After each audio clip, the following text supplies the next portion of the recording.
Rasulullah itu 24 kali lebih kurang di peperangan itu beliau dan para sahabat tidak pernah meninggalkan sholat berjamaah. Itu standarnya Pak.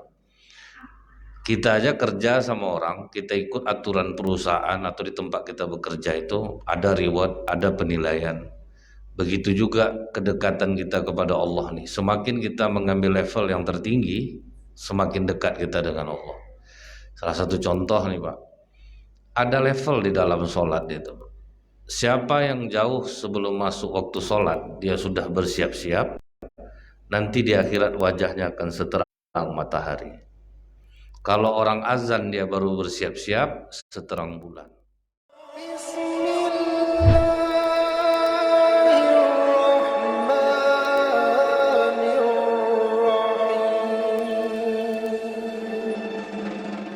Bismillahirrahmanirrahim. Assalamualaikum warahmatullahi wabarakatuh.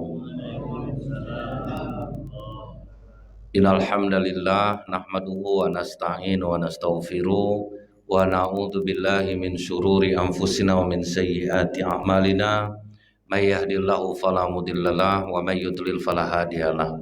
Asyhadu an la ilaha illallah wahdahu la syarikalah wa asyhadu anna Muhammadan abduhu wa rasuluh.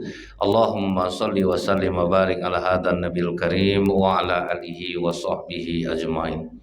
Yang saya hormati Bapak Ketua Masjid Al-Manar, Bapak Haji Rubianto dan pengurus. Yang saya hormati alim ulama, tokoh masyarakat, cerdik pandai, Bapak Ibu, orang-orang tua saya. Hadirin hadirat yang semoga kita semua senantiasa dirahmati oleh Allah. Kembali kita mengucapkan alhamdulillahirabbil alamin, bersyukur kita kepada Allah. Allah masih berikan kita kekuatan iman yang mudah-mudahan dengan kekuatan iman ini membuat kita bertambah dekat kepada Allah. Bersolawat kita kepada Rasulullah sallallahu alaihi wasallam dengan ucapan Allahumma shalli ala Muhammad wa ala alihi washabihi wasallim. Semoga Allah ringankan lisan kita ini bersolawat sehingga kita mendapatkan syafaat di yaumil akhir kelak.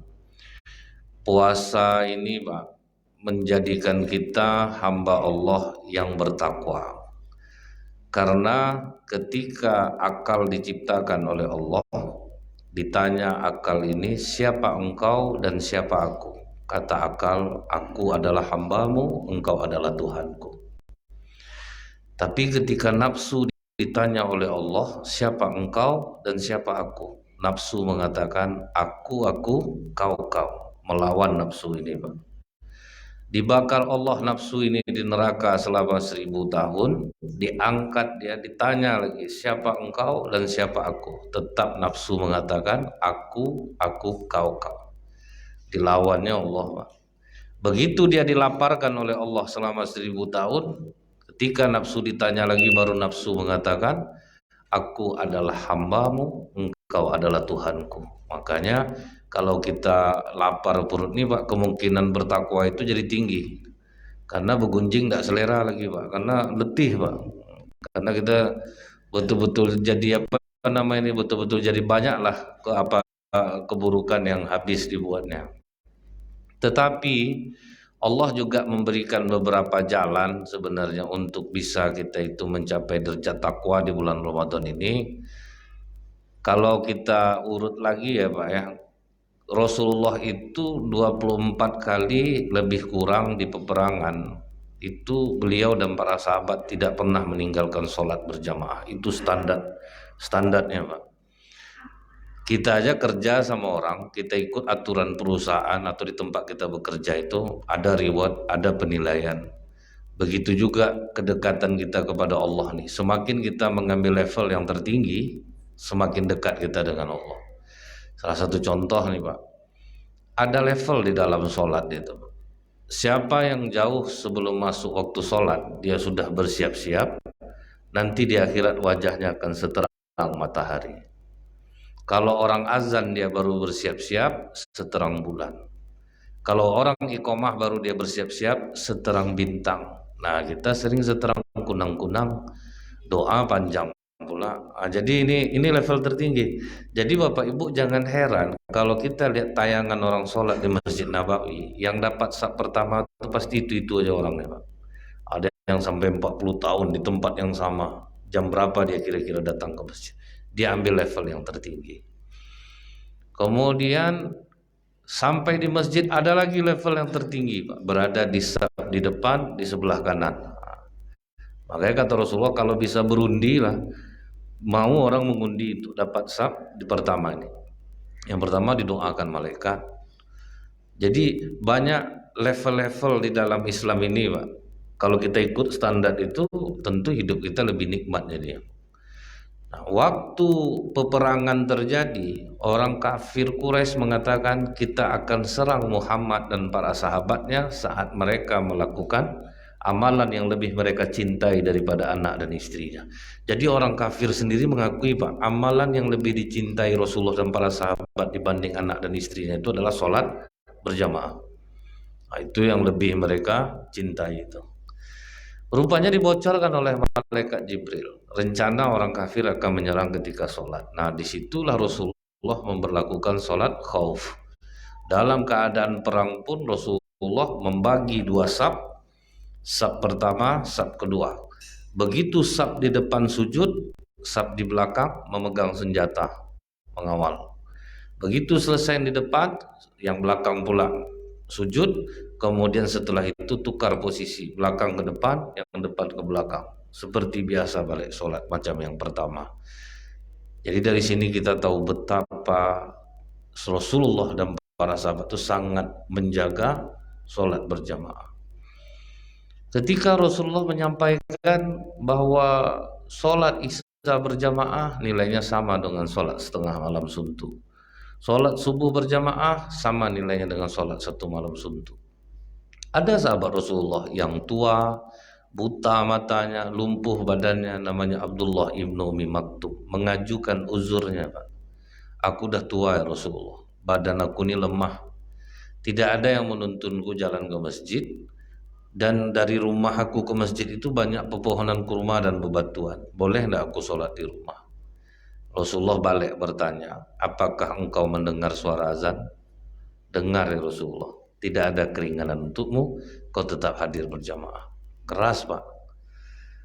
Jadi la ikraha fiddin itu, tidak ada pemaksaan dalam agama itu, memaksa orang lain masuk agama kita. Saya tidak boleh kita, tapi memaksa orang Islam untuk menjalankan ajarannya itu boleh, Pak. Kan memang dia udah komitmen, dia udah Islam, dia harus jalankan itu. Makanya ketika mu'alaf baru masuk Islam kan kita tanya tiga hal, Bu.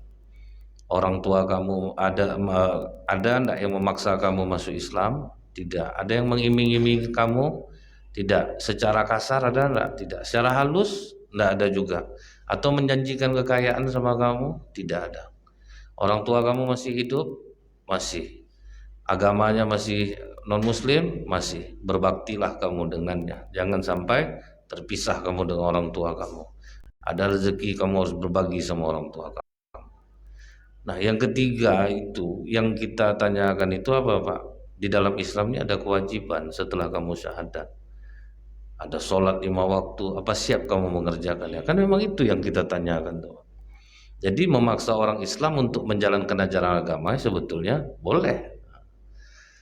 Dan Rasulullah mengatakan itu, Pak, apakah sahabat Abdullah bin Maktum? Pak, ya betul, ada jelas sahabat udah tua, buta, haruslah ke masjid. Tapi sahabat, Pak, begitu Rasulullah ngomong itu pokok sami'na wa ata'na, kami dengar, kami taat. Jadi ujian yang terberat bagi laki-laki itu adalah sholat berjamaah. Orang kadang di story IG-nya, Pak, bersepeda bertahan berkilo-kilo jauh, kadang masjid dekat rumah tidak tertempuh, banyak alasan dicari, Pak, untuk tidak bisa ke masjid itu. Kemudian apa yang dilakukan Abdullah bin Umi Maktum? Begitu azan berkumandang, berangkat ke masjid, Pak. Walaupun buta, badan lemah, memapah-mapah dia ke masjid. Karena itulah dia jatuh. Jatuh, bangun dia balik, jalan dia lagi, jatuh lagi, bangun lagi, jalan lagi. Begitu jatuh lagi, mau jatuh, seseorang memeluk tubuhnya. Biar saya antar Bapak ke masjid, Pak. Dapatlah bantuan. Pulang dari masjid dibantu lagi sama pemuda ini, Pak, diantar lagi ke rumah. Besok Bapak nggak usah pergi sendiri Pak, tunggu aja saya. Tiap hari dibantu oleh pemuda ini. Sampai Abdullah bin Maktum curiga, siapa anak muda ini kok mau dia subuh-subuh mengantar aku ke masjid, menjemput aku pulang. Siapa kau ini sebetulnya? Tidak perlu Bapak tahu siapa saya. Yang penting saya akan bantu Bapak setiap hari. Tidak, saya tidak mau. Sebelum kamu jujur siapa kamu sebetulnya. Kata pemuda ini, aku iblis. Kalau kau iblis, kenapa kau bantu aku? Oh, salah faham Bapak. Aku bukan bantu Bapak sebetulnya. Waktu kau jatuh pertama kali itu, separuh dosamu diampuni oleh Allah. Rugi aku rasa. Kedua, kau jatuh seluruh dosamu diampuni oleh Allah. Tambah rugi aku. Sempat tidak aku bantu kau, yang ketiga tuh mungkin seluruh dosa keluargamu diampuni oleh Allah. Biarlah aku temereng daripada tetungkup. Itulah istilah dagang ya Bu ya. Daripada tetungkup biarlah temereng Pak. Dan dari sini pula lah kita tahu beberapa riwayat mengatakan langkah kaki kita menuju masjid, satu menghapus kesalahan, satu mengangkat derajat. Ada lagi kata Rasulullah, karena sholat berjamaahnya sebagian orang, Allah undur azabnya kepada sebuah negeri itu. Jadi dalam hadis qudsi, ingin aku rasanya menyiksa hambaku, tapi ketika melihat orang berbondong-bondong menuju masjid, reda dan tentramlah amarahku. Nah, dari situ kita tahu Bu ya, iblis pun Bu ingin dia membantu seseorang asal amalnya tidak nambah. Dan di dalam riwayat bukan sekali aja iblis menampakkan diri. Waktu rapat di Darun Nadwah, sebetulnya orang tidak ada mau membunuh Rasulullah. Cuman iblis ikut rapat pakai baju tokoh masyarakat Najd, Pak. Nyamar dia di situ. Kata Abu Jahal, bagaimana kalau Muhammad ini kita usir saja dari Mekah ini berserta sahabatnya. Semua orang setuju. Iblis ini mengatakan, ide itu bodoh, saya tidak setuju. Bagaimana kalau kita boikot kembali seperti dulu? Kita tahan makanan, kita asingkan dari pergaulan. Setuju. Iblis ini juga baru bilang, saya tidak setuju. Nengok pakaiannya segan orang. Akhirnya kata Abu Jahal, Bapak ada pendapat enggak? Kumpulkan pemuda-pemuda Quraisy ini, kepung rumah Muhammad. Keluar dia langsung bunuh, cencang-cencang tubuhnya. Jadi keluarganya tidak bisa nuntut karena seluruh suku ikut. Wah, berlian ide Bapak nih Pak, kami setuju dengan pendapat Bapak. Itu Pak. Makanya akhirnya orang mengepung rumah Rasulullah itu. Jadi kalau ada Bapak rapat, orang tidak setuju, tengok betul mukanya Pak. Nah, kita takut entah iblis ikut rapat, orang setuju semua, dia enggak. Orang setuju. Jadi ini sebagai apa nih Pak, bahan renungan juga bagi kita ini. Ternyata iblis itu Pak bisa dia kadang menampakkan dirinya. Mencuri harta zakat itu juga ketahuan oleh Abu Hurairah. Itu jadi memang dia bisa kadang menampakkan dirinya kepada manusia. Dan dia berpakaian kadang tokoh-tokoh yang disegani. Karena kan masyarakat kita ini Pak sampai hari ini pun suka menilai orang dari penampilan Pak. Ada satu masjid Bu di Kulim. Tiap Jumat ada bapak tegak di pintu pakai jubah, sorban. Orang masuk salam cium tangan, salam cium tangan. Pas sholat dia rukuknya 4 kali baru tahu orang-orang gila rupanya Pak. Itulah kadang orang kita nih suka menengok dari pakaian gitu. Masyarakat sana udah tahu Pak, itulah kelakuannya tiap Jumat tegak di pintu tuh. Orang yang tidak tahu Pak, ini ulama nih kan, salam cium tangan. Kita tuh memang tidak salah sih, kita tuh menilai orang dari sisi penampilannya. Dan itu termasuk apa kata orang Pak, kalau apa, hargai dirimu sebagaimana engkau menghargai dirimu sendiri. Maksudnya itu berpakaianlah yang baik supaya orang menghargai kita gitu. Sahabat Rasulullah itu ada yang pegaya. Dia ngomong ke Rasulullah, "Ya Rasulullah, apakah aku ini tidak termasuk kategori sombong? Aku ini suka beli jubah yang bagus, suka milik kuda yang bagus, sepatu yang bagus. Kata Rasulullah, tidak. Allah itu maha indah dan Allah menyukai keindahan. Jadi janganlah bapak segan-segan pak untuk sholat bapak beli jubah mahal, bapak beli sepatu mahal, ibu beli mukena mahal. Tidak ada masalah dalam Islam. Yang tidak boleh itu sombong pak. Sombong itu menganggap rendah orang lain.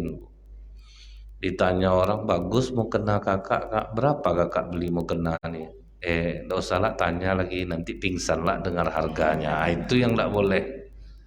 Itu kategori sombong tuh pak. Jadi kita mau ada sahabat Rasulullah pak, duit banyak tapi sederhana gayanya bu, ndak pegaya dia.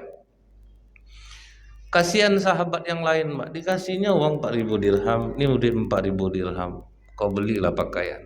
Ngamuk dia pak. Kau bilang ndak berduit aku tuh malas, aku bergaya. Akan kuadukan sikap kau meremehkan aku nih kepada Rasulullah. Dia ngadu ke Rasulullah. Kata Rasulullah, jadi kau punya duit?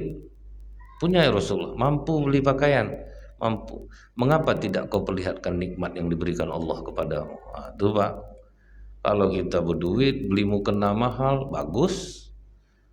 Jadi jangan dikira apa pak ya, itu yang pakaian-pakaian jubah yang dipakai orang yang menjaga Masjidil Haram itu pak, bukan murah tuh pak, 6 jutaan tuh pak.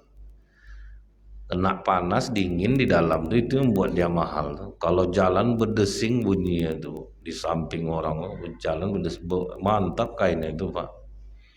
Kalau jubah kita kan pendiam ya pak kan, nah tidak berbunyi. Kalau kalau tuh mahal tuh pak jubahnya. Mereka boros kalau untuk menghadap Allah itu bu ya. Mobil tengok bagus-bagus pak ya. Jadi dari sini kita bisa mengetahui ternyata luar biasa sholat berjamaah ini dijaga oleh Rasulullah dan para sahabat. Bahkan bu ya, kalau tidak ada yang datang itu Rasulullah tunggu pak. Kejadian itu subuh. Nah subuh Rasulullah tuh ngabsen sahabat tuh subuh pak. Jadi imam menengok ke belakang itu bu, dia sambil menengok jamaahnya pak. Ada yang tidak datang, yang tetap-tetap kan kita udah tahu tuh pak, yang tetap. Wah kemana bapaknya? Itulah guna imam menengok ke belakang itu sebetulnya pak, melihat jamaahnya. Nah subuh itu Rasulullah menengok ke belakang, ditengok dari ujung ke ujung, Ali bin Abi Thalib tidak ada. Apa kata Rasulullah? Tunda sholat subuh. Tuh pak, karena Rasulullah tahu sahabat tidak akan ada yang menyia-nyiakan sholat berjamaah, apalagi sholat subuh. Karena cukup lama menunggu, akhirnya kata Rasulullah, ya sudah kita mulai saja sholat subuh. Nah, Rasulullah imam, sholat pertama sudah selesai, naik rakaat yang kedua. Begitu Rasulullah ruku di rakaat yang kedua, turun malaikat Jibril, ditahan punggung Rasulullah. Tunggu Ali ya Rasulullah. Jadi Ali rupanya terlambat pak, makanya batas kita mendapatkan rakaat sholat saat imam ruku. Jadi kalau kita terlambat kan tinggal takbir langsung ruku, kita sudah dapat 1 rakaat sekalipun tidak membaca Al-Fatihah. Walaupun hadis ini sahih, tapi janganlah bapak mengartikannya lain. Duduk di teras dulu pak, hari Jumat subuh. Apa di teras pak? Tunggu imam ruku Ustaz, ayat panjang, orang baca ayat sejadah pak kan. Karena hadisnya sahih itu ya, betul sahih, tapi tidak macam itu juga pak kan. Ditunggunya imam dulu pak ruku baru dia masuk. Setelah Ali masuk itu saking lamanya bu, sahabat yang di belakang ngintip pak, diintip oleh sahabat. Oh tidak ada apa-apa. Nah dari sini juga kita tahu bahwa apabila imam terlalu lama melakukan satu gerakan yang tidak terlihat oleh jamaah, maka jamaah dibolehkan untuk mengintipnya. Jangan terjadi macam di Masjid Taqwa beberapa tahun lalu. Ustadz ini ceramah habis maghrib, dia bawa laptop, ditaruhnya laptop di samping pintu pak. Pas sujud terakhir masuk maling, diambilnya laptop Ustadz tuh sujud terakhir dikejar nyala maling tuh. Tertinggal jamaah sedang sujud pak, meleleh leher hidung orang tua. Orang tua kalau udah lama kan ada yang hidung itu benanah pak kalau lama sujud. Ada yang merah muka, tidak ada yang ngintip. Sadarnya terdengar suara Ustadz tuh pak, maling. Nah, baru sadar orang imam udah pergi. Ustadz tuh masih hidup sampai sekarang Pak. Saya asal jumpa dia tak tahan saya Pak. Ingat saya kejadian itu. Pokoknya dulu viral betul di Masjid Taqwa tuh. Kalau orang sana saya rasa tahu tuh Bu, kejadian itu tuh. Karena kalau itu media sosial tidak seperti sekarang. Kalau tidak trending topik tuh Bu. Imam mengejar maling di saat sujud terakhir itu mungkin judulnya itu Pak. Nah, setelah selesai sholat, sahabat ribut Pak. Kok aneh sholat kita sekarang ini? Kok ruku di rakaat kedua tuh harus lama? Ada apa ya Rasulullah? Aku tidak tahu, kata Rasulullah. Ketika aku ruku di rakaat kedua, malaikat Jibril turun menahan punggungku, katanya tunggu Ali. Jadi kita tunggu dulu Ali selesai. Selesai Ali, ditanya oleh Rasulullah, apa yang menyebabkan engkau terlambat datang subuh ini Ali? Sampai malaikat Jibril menahan punggungku. Kata Ali, di saat aku melangkahkan kaki menuju masjid, ada orang tua berjalan di depanku tertatih-tatih ya Rasulullah. Engkau mengajarkan kepada kami untuk menghormati orang tua, sehingga aku tidak mau memotong langkahnya. Begitu dia sampai di persimpangan dia berbelok, disitulah aku mempercepat langkahku menuju masjid dan aku menyaksikan engkau dalam keadaan ruku. Disinilah kita tahu Bu, adab kepada orang tua. Sholat berjamaah penting, adab kepada orang tua rupanya juga penting. Sampai menunggu Rasulullah Bu. Jangan sampai sahabat tidak mendapatkan keutamaan sholat berjamaah. Ada seorang ulama loh Pak. Dia terlambat datang sholat berjamaah Isya. Berijtihadlah dia sendiri. Sholat jamaah kan pahalanya 27 derajat. Dibantainya lah sholat Isya 27 kali 4 Pak. Dicobanya itu 27 kali 4 dia sholat. Malamnya dia bermimpi, rasanya dia berkuda, tetapi dia tidak pernah bisa mengejar orang yang di depannya. Kata orang yang di depan itu, percuma, kau tidak akan pernah mampu mengejar kami, karena kau tidak sholat Isya secara berjamaah. Artinya bagaimanapun kita mau membuat sholat sendiri sebanyak-banyaknya, tidak akan mampu mengejar keutamaan sholat berjamaah. Dan dibalik itu semua Pak, kita bilang ini berat, ternyata banyak bapak yang udah tua pakai kursi bisa ke masjid. Ada yang buta, yang lumpuh bisa ke masjid. Nah, itulah yang makna ujian itu Bu. Berat bagi orang munafik, ringan bagi orang beriman. Kalau bagi orang munafik apa pula? Salah kita sholat sendiri kelebihan lah ceramah Ustadz nama sampai macam wajib lah sholat berjamaah ini. Nah, kan ada yang sampai seperti itu Pak. Tapi bagi orang yang sudah berjamaah, ini betul nih. Nah, dia tahu ini betul nih. Karena Rasulullah itu dulu subuh disuruhnya Bilal azan, diajaknya orang jalan agak 5 orang, cari laki-laki yang tidak sholat berjamaah. Siapa yang kedapatan kita bakar rumahnya. Nah, sampai begitu loh Pak. Orang kasar betul Rasulullah, bukan kasar, bersikap tegas untuk menyelamatkan umatnya. Lagi pula yang dipaksa itu adalah umat Islam sendiri gitu. Dulu yang paling payah masuk Islamnya masyarakat Taif lah Pak. Kami mau masuk Islam ya Rasulullah, tapi boleh enggak kami tidak sholat dan izinkan kami menyembah berhala 3 tahun. Macam itu Pak. Tidak. Kalau kalian tidak mau hancurkan, aku yang hancurkan berhala kalian. Kalian harus sholat. Oke lah kalau gitu, boleh enggak kami itu sholat iya tapi zakat enggak? Tak bisa. Setiap kali perintah sholat di sebelahnya harus ada zakat. Jadi Rasulullah tegas Pak, enggak bisa dikasihnya toleransi untuk hal-hal yang mendasar seperti itu gitu. Karena kalau sempat ini dianggap biasa, terjadilah macam di Turki Pak. Paling payah orang jamaah sholat di masjid. Bahkan kalau ada anak muda yang datang ke masjid dikasih hadiah Pak. Saking langkanya, karena dianggap biasa. Apa kata mahasiswa Indonesia yang di Turki Bu? Malam takbiran tidak ada, mencari orang mau sholat id susah. Tapi kami tengok ada ramai masjid itu ketika Jumat. 96% masyarakat Turki Muslim, tetapi yang menjalankan Islam hanya tinggal 10%-nya lagi. Makanya kata orang berbahagialah di Indonesia nih, hidup betul suasana Islam nih Pak. Walaupun kita berbeda dalam hal-hal yang biasa lah, tetapi untuk menyemarakkannya itu cukup besar di Indonesia ini Pak. Karena kalau tengok di sana, apalagi di Kazakhstan, itu udah langka orang ke masjid, tinggal orang tua-tua lagi Pak. Jadi Islam mulai tinggal nama itu justru dari daerah sana itu Pak. Orang protes, wah masyarakat Turki itu muslim semua, betul banyak muslimnya. Ditanya waktu sholat banyak enggak tahu lagi. Nama-nama waktu sholat aja Pak ya, kira-kira udah berapa lama mereka tidak sholat. Nah, janji Allah untuk orang yang melaksanakan sholat jamaah tuh, wa'mur ahlaka bisolah, dan perintahkanlah keluarga kalian untuk sholat.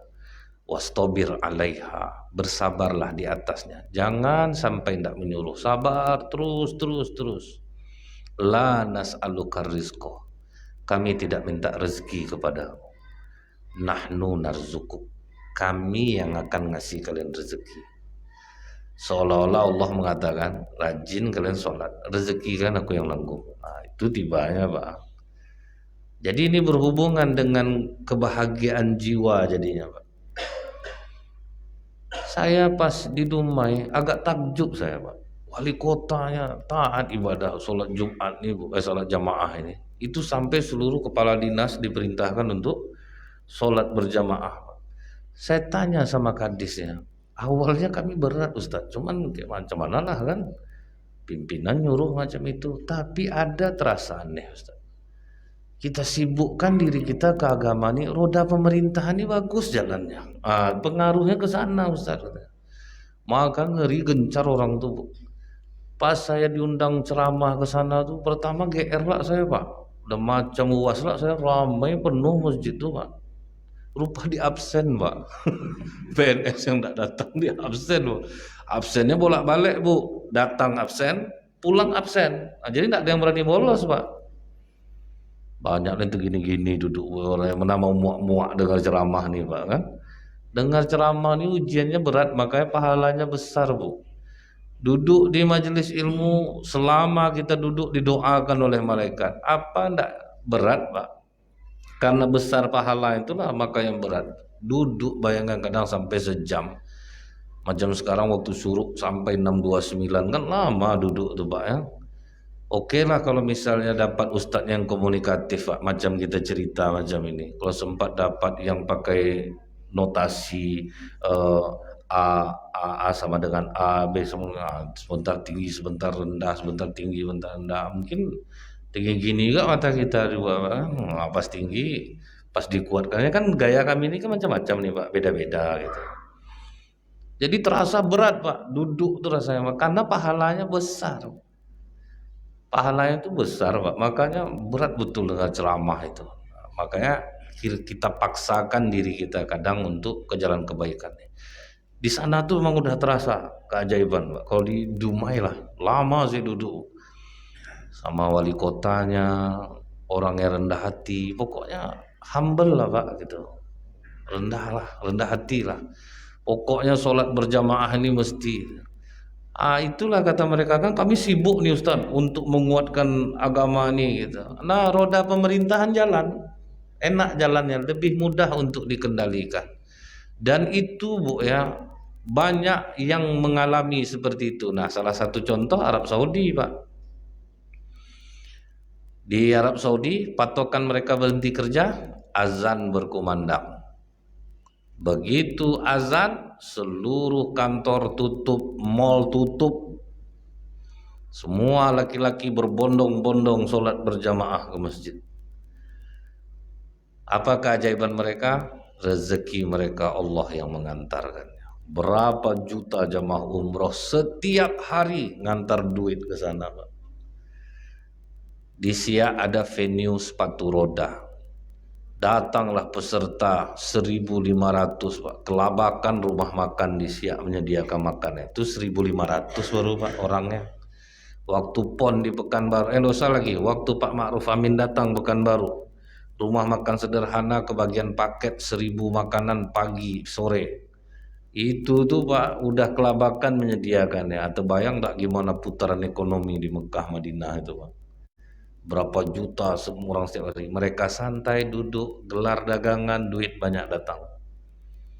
Jadi mereka tuh kaya raya itu salah satunya karena sholat berjamaah tuh. Patokannya sholat berjamaah, azan mereka sholat. Yang bandel ada juga Pak, makanya ada polisi amar ma'ruf nahi mungkar namanya Bu, yang meneruskan cara Rasulullah itu. Patroli kan Pak, setiap waktu sholat kan patroli. Dapat laki-laki nak sholat jamaah ditangkap Pak. Kalau orang luar itu bisa dipulangkan Pak. Misalnya orang-orang India yang jualan di sana kedapatan tidak sholat berjamaah dipulangkan, deportasi. Dan 3 kali berturut-turut, itu dideportasi. Makanya banyak ada yang sembunyi di bawah lapaknya. Tetap juga yang bandel itu tetap bandel juga Pak. Jadi kan selalu dikasih tahu itu orang Indonesia yang tidak ke masjid tolong yang keluar hotel ketika orang sholat berjamaah. Karena polisi amar ma'ruf nahi mungkarnya patroli. Nah, hebatnya lagi apa Bu? Mereka kaya raya, mereka beli barang mewah, mereka beli barang branded, tapi bukan untuk dimuliakan. Itu hebatnya hati mereka tuh Bu. Kalau di Abu Dhabi yang parkir depan rumah tanpa gerasi itu Ferrari, Lamborghini, nggak peduli orang itu, taruh di luar. Mobil kejatuhan batu tersenggol di jalan, nggak ada ribut. Rusak mobil di jalan, lempang hati, tinggalkan, nanti ada yang ngambil. Jadi mereka tuh karena duit udah lebih-lebih Pak, jadi aman hidupnya Bu. Kita sholat taraweh aja ke masjid sendal kiri sama kiri kita bawa, ya menyiksa harta tuh Pak. Sampai stres orang maling nengok ibu, kok kiri aja sendal orang di masjid nih semua nih. Kita takut Pak. Ada yang ditaruhnya sendal depan, satu belakang, satu ternyata dia kehilangan Bu. Lupa dia di mana sendal itu Pak, sakit menurut saya. Jadi kita tuh berharta tuh nyiksa gitu. Kenapa bisa begitu? Sholat jamaah kita ini rupanya Bu ya, kalau kita rutin melaksanakan, hati kita tidak terikat sama dunia, tapi kita mampu beli Pak. Kita mau beli rumah bagus, mobil bagus, tapi hati tidak terikat ke sana. Itu rasa yang paling dahsyat itu Pak kan. Mereka kan santai aja macam itu Bu. Mau apapun yang terjadi, harta biasa saja sama mereka. Nah, kalau sempat itu disalin oleh orang Indonesia Pak, keajaibannya pasti sama Pak. Tidak akan ada berbeda. Orang Indonesia yang mengamalkan ini, Bapak Ibu yang mengamalkan ini, mengambil level yang tertinggi, kemudian datang ke masjid jauh sebelum masuk waktu sholat, ini kemudian terus dilakukan, sama Pak, akan memiliki hati yang sama. Kesuksesannya sama, seperti yang pernah saya sampaikan Bu. Di Indonesia yang melakukan itu pertama tuh pengusaha baja di Serang, Banten. Diperintahkannya pula seluruh karyawannya untuk sholat berjamaah 10 menit sebelum azan matikan mesin produksi, 10 menit menjelang asar matikan mesin produksi. Kata stafnya, maaf Pak Haji, kalau kita matikan mesin, estimasi kerugian kita 1 kali masuk waktu sholat itu 30 juta. Karena begitu ngidupkannya lagi kan bebannya besar. Yang kedua, banyak yang tidak terkerjakan. Bagaimana kalau kita sip-sip aja gitu, gantian, tidak lakukan seperti yang saya katakan. Kalian sholat berjamaah, siapa yang tidak sholat jamaah saya pecat. Ngeri kan Pak, keras. Siapa yang tidak sholat jamaah saya pecat. Karyawan yang agak bandel tuh cerita belakangan lah, baru-baru pulang ngaji itu besok tengok lah rugi buka balik itu. Nah, pasti ada lah Pak yang netizen diantara karyawan itu. Akhirnya mereka praktekkan Bu, sampai hari ini. Nanti Bapak Ibu lihat di YouTube, pengusaha baja di Serang Banten yang mengutamakan sholat berjamaah. Tengok perusahaannya sekarang Pak. Ternyata keajaiban itu tidak berlaku di Arab Saudi saja. Orang Indonesia yang buat macam itu makin melejit harta perusahaannya. Rugi 1 miliar 1 bulan, 10 miliar diganti oleh Allah. Ternyata berlaku. Di Pekanbaru, Pak Haji Arnes yang punya dunia tekstil, Indonesia Tekstil, Grand Indonesia Tekstil itu semua karyawan laki-laki sholat jamaah tuh Pak. Jadi harta beliau itu dia sampailah terbangun Masjid Al-Hakim di Padang, kan? Jadi memang luar biasa ternyata. Berlaku juga keajaiban tuh rupanya di Pekanbaru gitu Pak kan. Terus siapa lagi yang buat Bu yang menutup seluruh tokonya? Rote. Ya, kalau Rote itu kan nutup semua Pak. Setiap waktu sholat semua toko roti Rote tutup. Dan ternyata sama juga keajaibannya. Rote pun makin lama makin besar itu ya.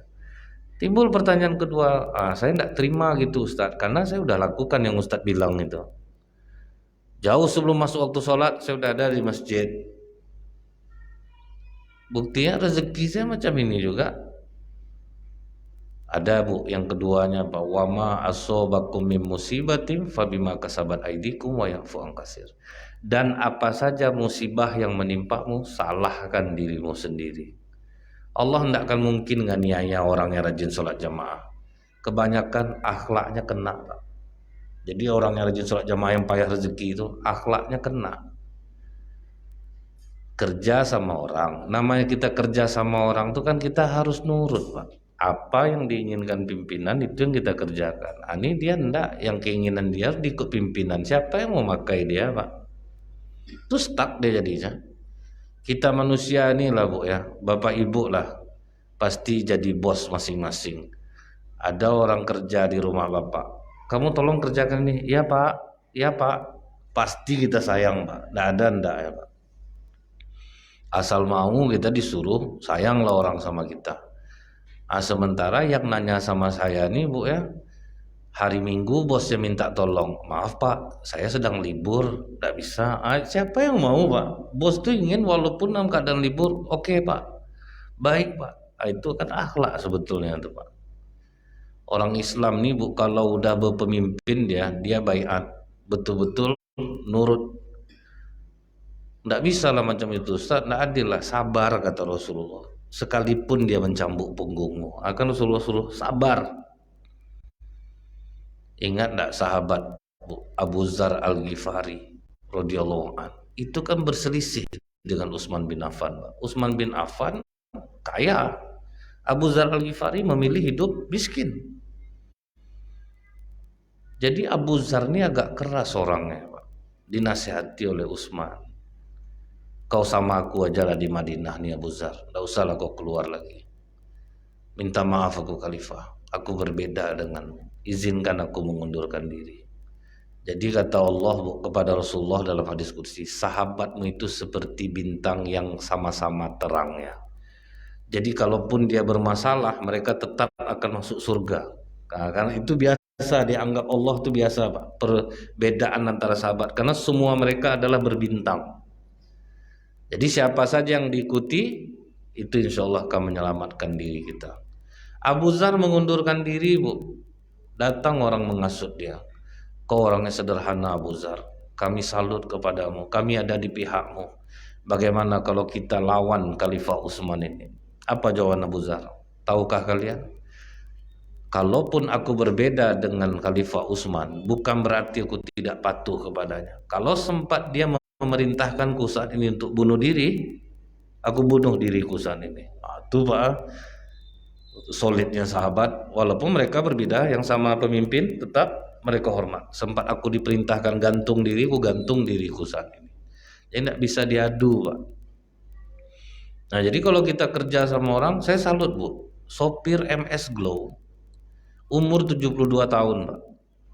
Bosnya kan masih muda baru tuh Bu ya. Tapi saya akhirnya begitu Bapak itu diwawancara, tahu saya kenapa dia dipertahankan oleh bosnya. Padahal kerjanya sekarang cuma apa Pak? Memanaskan mobil Pak. Tidak mau diberhentikan. Jadi pas diwawancara tuh di situ saya tuh, waduh, Bapak nih akhlaknya tinggi. Hormat dia kepada tuannya tinggi Pak. Dari cara dia diwawancara tuh ya, sopan santun dia. Umur udah 72 tahun, tapi walaupun 72 tahun bosnya masih jauh di bawah dia tetap menghormati. Makanya bosnya tidak mau memberhentikan dia. Nah kebanyakan orang Islam ini lain keras hati, aku rezeki Allah yang nanggung, bukan bapak ya Pak. Ya selesai lah, mintalah rezeki. Padahal kata Rasulullah, berterima kasih kepada manusia berarti kita bersyukur kepada Allah. Jadi saya bilang sama bapak ini wajar orang sebentar pakai bapak. Sempat saya pun pengusaha 1000 rakaat pun bapak sholat sehari tidak mau saya bekerjakan bapak. Karena kebanyakan pak orang Islam ini kenanya di akhlak itulah pak. Itu yang banyak terjadi itu bu. Jadi jangan kita nyalahkan Allah. Manalah Allah akan menganiaya orang rajin sholat jamaah. Dia yang menganiaya dirinya sendiri. Di dalam itu adalah lagi orang bu gaji 5 juta, dia di kreditnya mobil angsuran 4.600.000 sebulan, tuh sisa 400 lagi pak. Tuh sholat, ya Allah mengapa kau berikan hamba cobaan seberat ini. Udah jelas dia buat kelakuan, Allah lah yang disalahkan. Sibuk dia check out keranjang kuning, check out keranjang kuning, ada spell letter dipakainya juga. Sudah itu Allah yang salah. Jadi kadang aneh pak, manusia ini tidak pernah Allah tuh menganiaya kita, kita tuh yang menganiaya diri kita sendiri. Nah itu yang satu. Yang kedua, saya tidak melakukan itu Ustaz. Saya penurut, apa saya disuruh oleh orang saya kerjakan, nurut saya. Kenapa rezeki saya seperti ini juga? Saya ceritakanlah Pak, muazzin di masjid Istana Riyadh, namanya Ammar Mustafa, orang Sudan berkulit hitam, merantau dari Sudan ke Riyadh modal visa, kerja jadi tukang bangunan. 5 tahun hidup di Riyadh, jangankan untuk mengirim istrinya, untuk diri dia sendiri aja banyak kekurangan karena biaya hidup mahal. Tapi hebatnya dia, tidak pernah dia menceritakan kesedihannya kepada kawannya, satu orang pun tidak pernah dia ceritakan. Nah itu orang Islam yang sejati. Jadi banyak kita kena ini gara-gara kita mengeluh. Allah kan paling benci. Orang mengeluh itu berarti tidak menerima takdir Allah, menganggap Allah tidak adil. Itu yang bahaya, itu yang marah Allah itu ya. Dia tidak pernah menceritakan sedihnya kepada siapapun. Dia terus bertampilan bahagia. Dan yang lebih dipertahankannya apa bu? 5 tahun dia selalu azan dan sholat berjamaah di masjid yang tidak jauh dari Istana Riyadh tuh, 5 tahun azan di masjid itu, sholat berjamaah tiap waktu, hidup tidak berubah, tidak pernah dia buruk sangka kepada Allah. Dalam hatinya itu terserah mau kau apakan aku ya Allah, asal kau ridho aku ridho. Terbukti apa rezeki dikasih Allah, istri yang ridho Pak, walaupun dia tidak mengirimi uang selama 5 tahun, tetap setia menunggu. Itu satu rezeki dia Pak. Kemudian ujian dia yang berat di masjid itu apa Pak? 5 tahun azan di masjid itu, belum pernah pengurus ngasih dia duit, ngajak dia makan, belum pernah Pak. Tapi tidak ada masalah sama dia Bu. Kita udah rajin sholat jamaah, tidak dapat kupon kurban, pindah masjid Pak. Ngapa Bapak pindah jauh nih Pak? Tidak dapat kupon kurban Ustaz. Kita tuh mau makmur di masjid tuh aneh itu Pak. Pengurus sudah susah payah loh Bu, bukan digaji loh ngurus masjid. Dimaki orang yang banyak dapat. Nah orang banyak menuntut-nuntut yang ndak-ndak ke pengurus masjid. Tapi itu hebatnya Umar Musa, betul-betul setia Pak, tidak peduli dia, tidak ada dikasih duit, diajak makan, tapi azan tidak pernah stop Pak. Saya waktu tahu saya 3 bulan imam paripurna tidak terima gaji, itu udah mulai turun irama imam sama azan tuh Pak. Duit tidak keluar Pak. Dia tandanya Bu udah mulai kuat suara imam, ini udah cair nih. Itulah ujian imam paripurna nih, yang muazzin. Memang itu ujiannya Pak. Nggak ada semua tuh sama aja sebenarnya. Namanya kita butuh Pak kan. Cuman yang saya pribadi sendiri ingin saya ngamalkan macam Ammar Mustafa nih. Karena kami ini pun masih ada loh Pak, hal-hal seperti itu tuh. Saya terasanya tuh Bu ya, saya mulai kadang mendunia saya untuk ceramah ini. Berapa ya orang ngasih saya di sana? Udah berani waktu itu saya nanya Pak. Sebetul tuh enggak saya betul Pak. Itulah kadang-kadang Pak ya, melemahnya iman kita. Dan akhirnya Bu saya renung-renungkan, ingat saya dulu ceramah dikasih orang hasil bumi, dikasih orang khatib Jumat, ingat saya 6.000, ceramah umum 10.000 Pak ya. Waktu uang udah besar juga Pak. Ingat saya itu Bu, saya tidak pernah merasakan kebahagiaan seperti waktu itu. Nah itu yang membalik-balikkan lagi itu Pak, renungan. Dulu aku ceramah di situ setahun, dikasih orang cuma 10.000, kok bahagia hidup aku ya. Dibalikkan ke situ balik Pak. Kalau pas tiba hati kita mulai tinggi itu balikkan ke situ balik. Akhirnya saya coba lah Bu, berapa 2 bulan yang lalu pergi saya ceramah ke Padang, saya yang membiayai sendiri Pak. Saya mengembalikan rasa itu balik Pak gitu. Jadi panitia tidak perlu menyediakan amplop, tidak perlu nyediakan uang, tapi kalau ngasih saya terima. Itu Pak ya.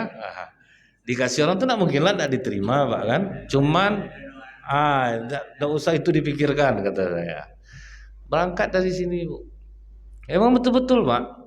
Lain bahagia itu ternyata ketika kita tidak menghitung harus ngasih sekian, harus hotel sekian. Enggak, ini betul-betul hotel kita nanggung, kendaraan kita nanggung.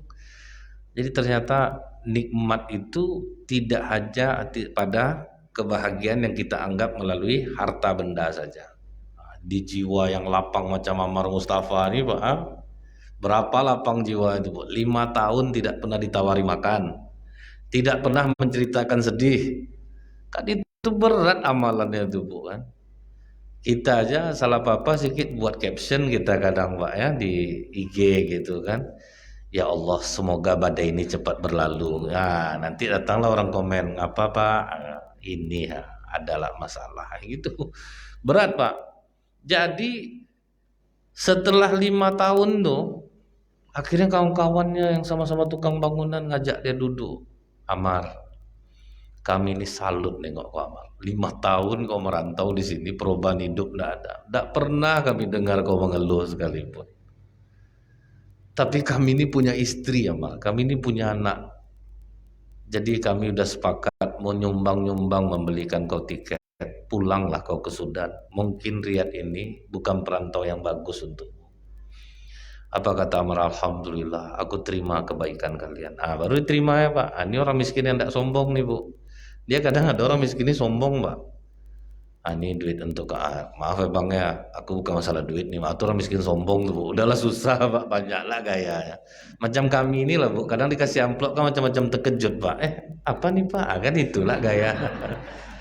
Betul-betul tidak dikasih itu menung nanti di jalan baru tahu. Saya tidak pernah mau basa-basi macam itu, dikasih alhamdulillah terima. Kan kadang-kadang ada adegan-adegan macam itu Pak ya, habis taraweh ustadznya cepat-cepat keluar supaya dikejar tuh Pak. Tidak Bapak kejar melambat tuh. Udah balik saya dari situ ternyata. Kadang sepatu bertali dibuka tali itu balik Bu, pasang balik, belum tengok gak ke dalam, belum keluar lagi buka balik. Tapi Bapak janganlah sampai macam itu Pak. Bagus kasih di awal kadang Pak, kalau supaya tidak malu betul kami ini Pak kan. Supaya tidak beradegan nelpon, kadang ada adegan nelpon tuh Pak. Belum juga dikasih nelpon, jadi kata siapa lah ditelepon ya. Baru teringat pengurusnya Pak, ingat saya Ustaz. Heran juga Ustaz, ceramah Ustaz ini betul ya, saya udah pernah kena. Habis Jumat tuh lupa kami ngasih dia amplop Ustaz ya. Selama-lamanya dia menelpon di luar Ustaz. Sampai saya ngapa lo Ustaz tidak pulang-pulang. Baru saya teringat. Kadang ada juga yang terambung hati nih Pak. Saya pernah ceramah kematian di rumah orang. Tak tahu dikasih amplopnya tebal Bu. Tak mungkin rasanya ceramah. Oh berarti orang terlalu menghargai nih. Saya telepon pas di mobil, Pak Haji apa tidak salah nih amplopnya. Kurang Ustaz. Gitu kan Pak. Enggak Pak Haji, alhamdulillah makasih banyak. Udah sampai rumah baru Pak telepon. Ustaz salah amplop rupa Ustaz. Itu amplop untuk tuan rumah. Itu karena macam-macam nih Pak kejadian yang kami alami ini. Nah, jadi saya teruskan sedikit ya Pak ya. Jadi begitu Ammar Mustafa ini dikasih tiket pulang, azanlah dia Isya terakhir. Jalan dia ke bandara. Tidak ada yang nawarkan pengantaran. Sampai di bandara, dia tunggu sholat subuh, selesai sholat subuh, berangkat jam 10 tidur dia. Dekat dengan kursi-kursi bandara itu. Jam 8, terdengar pengumuman, Ammar Mustafa, tujuan Sudan, ditunggu di ruang VVIP. Berkali-kali ini nama aku nih. Datang dia ke ruang VVIP, rupa ada pria tegap-tegap 2 orang. Pangeran mau jumpa. Rupa pangeran istana Riyadh. 5 tahun aku dengar suara kawazan Ammar. Subuh tadi kehilangan aku. Habis aku sholat di masjid istana, aku tanya ke masjid itu mana yang biasa azan. Oh dia udah ke bandara. Berangkatnya jam berapa? Jam 10. Aku kejar kemari Amar, alhamdulillah kita jumpa Amar. Jadi gini Amar, ini uang 84.000 real, sekitar 200 juta. Ini ambil untuk kau. Kau pulang ke Sudan selama 3 bulan. Nanti aku kirim tiket, bawa istri, bawa anak kau pindah ke Riyadh. Kau jadi muazzin di masjid istana Riyadh. Kau udah masuk istana tuh Pak, gaji nggak usah ditanya lagi. Udah sadis besar itu. Berapa lama dia bersabar tanpa mengeluh? 5 tahun Pak. Ini sholat 3 bulan belakang ini baru banyak lah minta Pak, pengen lah cepat dikabulkan. Nah, jadi mudah-mudahan ini bermanfaat untuk motivasi kita supaya yang bapak-bapak, ibu-ibu yang sudah kuat sholat berjamaah ini bertambah kekuatannya, dan bagi yang jarang bertambah pula kekuatannya untuk sholat berjamaah. Subhanakallahumma bihamdika asyhadu an la ilaha illa anta astaghfiruka wa atubu ilaik. Assalamualaikum warahmatullahi wabarakatuh.